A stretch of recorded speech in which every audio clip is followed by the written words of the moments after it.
Assalamualaikum warahmatullahi wabarakatuh. Waalaikumsalam warahmatullahi wabarakatuh. Jumpa lagi dengan saya dalam channel Pesan Bunyai tentang pentingnya belajar ma'rifat. Kali ini kita tetap berkolaborasi dengan Mbah Munajat Karimullah. Bincang-bincang kita pada kali ini adalah beberapa hal yang ingin saya tanyakan kepada Mbah Munajat tentang perbedaan ibadah secara syariat dan beribadah secara hakikat. Perbedaannya seperti apa? Kita dituntut sebagai muslim memang harus beribadah secara kafah, artinya beribadah secara menyeluruh jasmani dan rohaninya. Jadi mohon dijelaskan Mbah Munajat prinsipnya seperti apa sehingga kita bisa kafah. Sebagaimana kita ketahui bahwa ada makalah masyhur yang menyampaikan bahwa syariat tanpa hakikat adalah fasik dan hakikat tanpa syariat adalah zindik. Nah ini nih Mbah Mun, kan serem sekali ya. Coba Mbah Mun, bagaimana supaya kita bisa beribadah secara kafah? Monggo Mbah Mun. Ya, terima kasih Bunyai.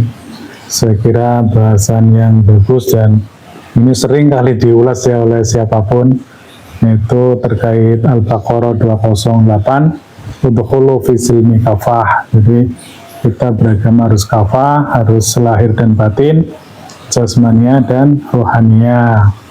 Sebagaimana tadi Bunyai sampaikan, maqalah masyhur itu ketika kita menjalankan syariat tanpa hakikat itu fasik gitu, rusak karenanya bangunan fisiknya saja.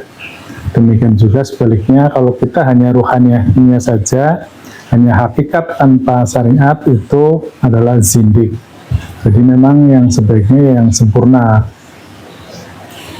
Kemudian kalau pada tataran pelaksanaan saya kira kita sudah tahu semua itu ya.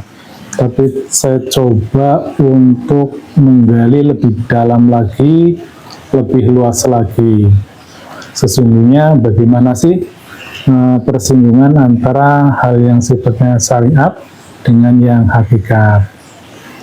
Jadi agama ini pada hakikatnya itu yang rusak itu di level hakikatnya, di level ruhaniahnya.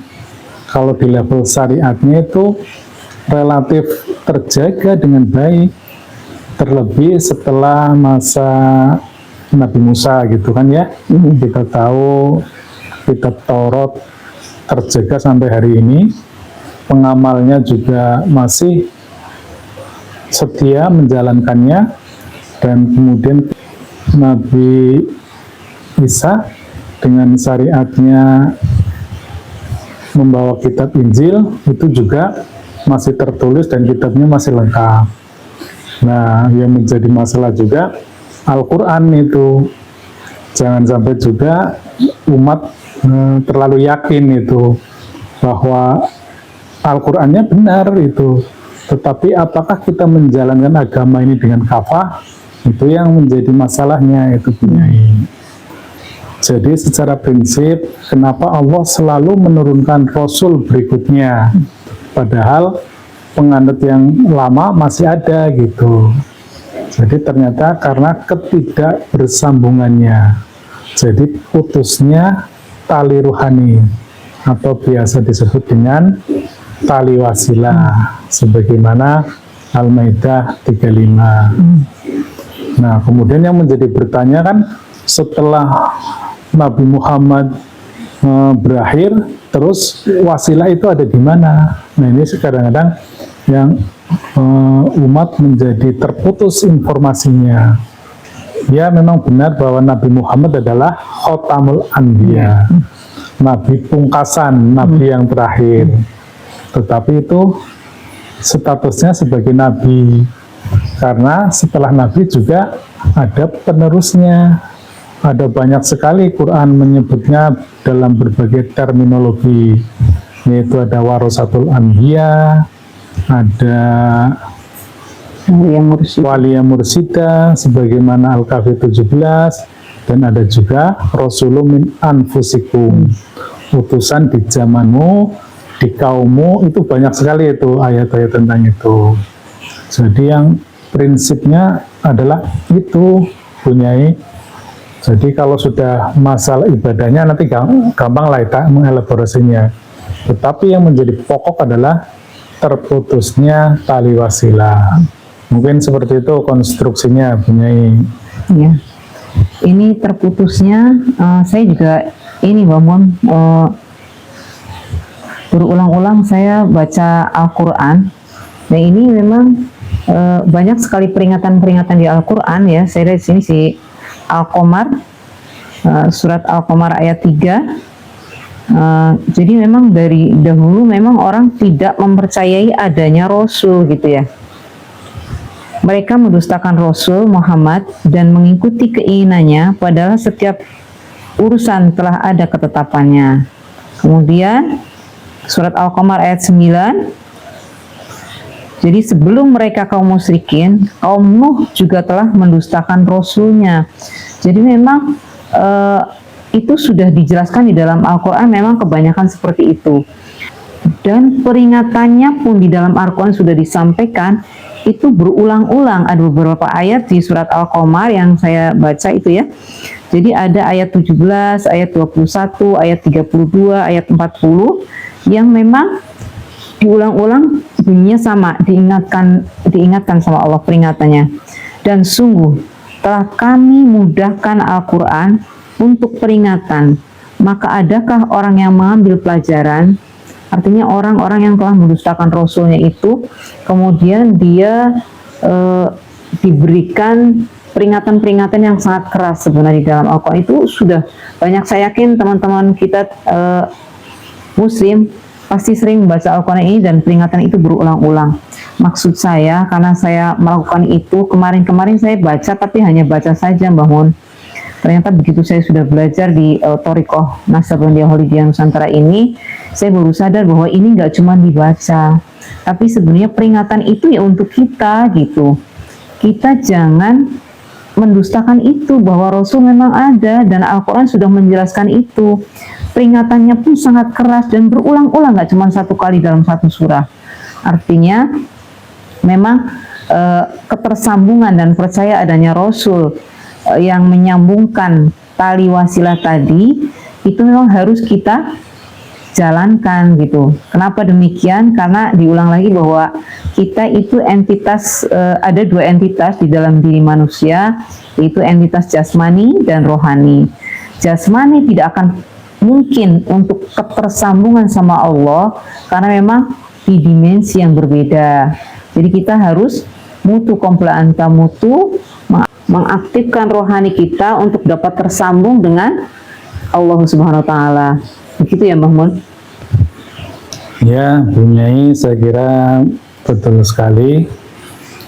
Namun sebelum urai tadi apa yang disampaikan Bunyai, kembali saya sampaikan bahwa sistem wasilah atau tali ruhani itu adalah sistem yang permanen. Sebagaimana hukum sunatullah di alam realitas ini. Jadi di alam ruhani yaitu hukumnya hukum tali wasilah. Jadi itu harus bersambung sepanjang masa. Dan memang tali wasilah itu permanen, tidak pernah putus. Yang terputus itu dengan manusia di dunia ini ketika tidak ada orang yang mempersambungkannya. Kemudian juga terjadi distorsi pemahaman antara kerasulan dan kenabian, bahwa rasul adalah sistem pewahyuan, sistem rohani yang saya bilang tadi permanen. Tetapi nubuah itu adalah manusianya yang ada di muka bumi ini. Yang menjadi hal yang sangat penting adalah kenapa nubuah berakhir setelah Nabi Muhammad. Itu dapat diartikan bahwa puncak pemahaman, puncak presisinya kebersambungan antara manusia dengan sistem rohani tersebut ya ada di Nabi Muhammad. Jadi karena saking presisinya, istilahnya top-topnya manusia sepanjang sejarah ya Nabi Muhammad itu Bunyai. Jadi karena saking presisinya, sehingga setelah itu sudah tidak ada lagi nabi yang baru, tidak ada lagi pewahyuan yang baru. Jadi itu sudah presisi tinggi gitu. Maka mewujud di alam realitas ini menjadi Al-Quran. Yang menjadi masalah kemudian itu dianggap sebagai sebuah kisah, sebuah cerita, bahwa pencapaian yang dilakukan oleh Nabi Muhammad adalah diri pribadinya. Padahal itu sesuatu laku yang harus dicontoh oleh umatnya, bukan dikultuskan bahwa itu pernah ada loh orang seperti itu, bukan seperti itu, tetapi untuk bisa dilanjutkan oleh generasi-generasi berikutnya. Maka lahirlah terminologi walia mursida, kemudian ulama itu sebagai warasatul anbiya, kemudian rasulun min anfusikum, dan lain-lainnya. Pada intinya adalah selalu ada orang-orang yang difungsikan untuk melanjutkan sistem kerasulan, sistem pewahyuan, atau yang lebih pas lagi adalah kebersambungan tali wasilah. Itulah orang-orang itu punyai, atau yang di masyarakat dikenal dengan walia mursida, atau guru mursid, atau guru ruhani. Demikian punyai. Ya baik Mas Munajat, intinya supaya kita tersambung memang kita wajib untuk mencari guru yang bisa membimbing rohani kita untuk bagaimana bisa tersambung ibadah kita kepada Allah SWT. Begitu ya Mas Munajat ya. Iya. Karena memang Rasul itu bukan manusia gitu. Rasul itu sejatinya nur, utusan yang dari dulu tidak berubah sampai dengan hari ini, tapi estafetnya adalah ulama warasatul anbiya di zaman ini gitu ya. Jadi kita mencari guru, ya betul-betul guru yang mampu membimbing kita untuk tersambungnya rohani kita dalam ibadah kita, sehingga dari syariatnya menuju ma'rifatullahnya, artinya menjadi Islam atau ibadah kita yang kafah, jasmani dan rohaninya. Tapi itu tadi penting dunia yang disampaikan itu. Rasul adalah ruhani, sehingga tidak pernah mati itu. Seringkali kemudian kan kita diwujudkan dalam bentuk nyata di alam realitas itu. Jadi misalnya Nabi Muhammad, itu ruhaniyahnya itu Rasul gitu. Tetapi itu bersambung dengan Rasul yang ada di sistem wasilah itu. Sesungguhnya ya itu gitu. Memang agak sulit kalau belum memahami dengan ini, dengan presisi ini punyai. Kalau di Jawa itu agak mudah, karena di Jawa itu ada istilah menitis itu. Jadi ruhaniyahnya ya ruhani yang ada di sistem wasilah. Ini kalau dipahami dalam perspektif getaran dan gelombang, ini sebenarnya mudah punyai. Jadi orang yang sudah paham atau sudah mengenal frekuensi dan gelombangnya atau channelnya, ya itulah orang yang mendapatkan titisan itu, itulah sang Rasul itu. Dan selalu terjaga koordinat itu, frekuensi itu, channel itu gitu. Ya, jadi itulah yang wajib kita mencari adalah guru yang dapat menyambungkan tadi ya. Betul, betul. Itu yang wajib kita cari. Karena jika tidak, maka Al-Quran yang sejatinya adalah pedoman hidup untuk jati diri kita masing-masing tidak akan tersampaikan, yang akhirnya hanya sebuah cerita atau dongeng saja. Nah ini yang kita prihatin sekali. Memang saya juga selama ini kan hanya membaca saja gitu ya, tapi begitu bertemu dengan ilmu ini, makanya kita ingin menyampaikan ini, dan ini adalah bagian dari yang memang kurikulum yang harus kita lewati. Jadi kita harus menyampaikan apa yang kita sudah diberitahukan gitu. Seperti ini Bunyai, ihdinas siratal mustaqim. Dulu kan kita biasa aja itu, itu hal yang biasa, tunjukilah pamit jalan yang lurus itu. Tetapi begitu masuk ilmu ini kan kita menjadi tahu. Ihdinas kan tunjukilah, berarti kan ada yang menunjuki kan. Nah itulah walia mursyida itu menunjuki kita ke jalan yang lurus, sejalan dengan rohani mursyid. Kemudian kita dibimbingnya melewati sirotol mustaqim ketika masih di dunia ini. Itu bukan hanya sekedar kita berhayal nanti di akhirat kemudian meniti jembatan sirotol mustaqim gitu. Artinya tadi yang disampaikan Bang Munajat, sirotol mustaqim itu jalan pintas menuju Allah melewati Subhanahu wa sirotol ta'ala. mustaqim tadi, itu jalan pintas selama kita masih ada di dunia. Mumpung, artinya mumpung kita masih ada di dunia, kita bisa melewati ihdinas siratal mustaqim itu sekarang dengan bimbingan guru rohani gitu. Jadi begitu nanti di akhirat kita sudah kenal ya, karena semua nanti akhirat adalah nyata buat kita. Dunia sekarang nyata buat kita, tapi nanti begitu kita innalillahi, dunia itu fata morgana. Makanya jangan terlena sekali dengan seluruh dunia-dunia yang membutakan kita.